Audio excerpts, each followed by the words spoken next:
আসসালামু আলাইকুম রহমতুল্লাহ। সৌদি আরবের 2025 সালের সদাকাতুল ফিতরা কত রিয়াল বা কত টাকা, সব কিছু বিস্তারিত তথ্যগুলি এই ভিডিওর মাধ্যমে আপনারা জেনে নিতে পারবেন। অনেক প্রবাসী বাইরে জানতে চায় যে প্রবাসীদের ফিতরা কত টাকা, এই ভিডিওর মাধ্যমে আপনারা জেনে নিতে পারবেন। বন্ধুরা, যারা সৌদি প্রবাসী আছেন আপনারা চাইলে সৌদি আরবও দিতে পারবেন অথবা চাইলে আপনারা বাংলাদেশেও দিতে পারবেন। তবে কখন দিবেন, কিভাবে দিবেন বা কি দিলে সব থেকে বেটার, এই ভিডিওর মাধ্যমে জানিয়ে দেওয়ার চেষ্টা করব। 2025 সালের সৌদি আরবে যে সদাকাতুল ফিতরার রিয়ালটা যেটা নির্ধারণ করা হয়েছে সেটা 13 রিয়ালের ভিতরে নির্ধারণ করা হয়েছে।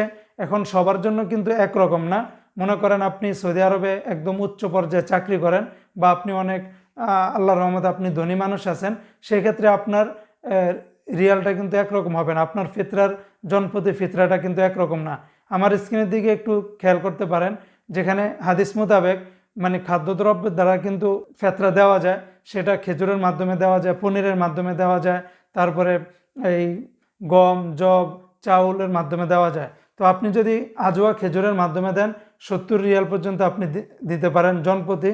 আবার অন্যান্য শস্যর মাধ্যমে দিলেও কিন্তু আপনারা রেটটা কিন্তু কম বেশি হবে। তবে সর্বনিম্ন 13 রিয়াল দিতে হবে আপনার। আর যারা চাউল দিবেন তারা দুই কেজি 300 গ্রাম থেকে 2.5 কেজির ভিতরে চাউল দিলেই হয়ে যাবে।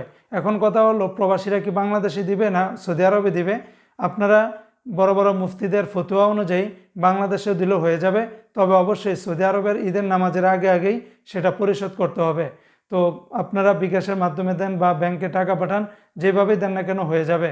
আর অনেকে বলেন যে না ভাই, খাদ্যর মাধ্যমে দিতে হবে অথবা টাকার মাধ্যমে, দোনোভাবেই দেওয়া যায়।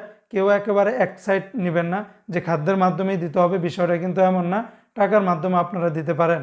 তো আপনার অবস্থান অনুযায়ী আপনি সর্বনিম্ন 13 রিয়াল থেকে যত বেশি দিতে পারেন সেটা আপনার জন্যই ভালো। আর যারা একেবারে সর্বনিম্ন 13 রিয়াল, আর যদি আপনি চাউলের মাধ্যমে দিতে চান তাহলে 2 কেজি 300 থেকে 2.5 কেজির মতো দিলেই হয়ে যাবে।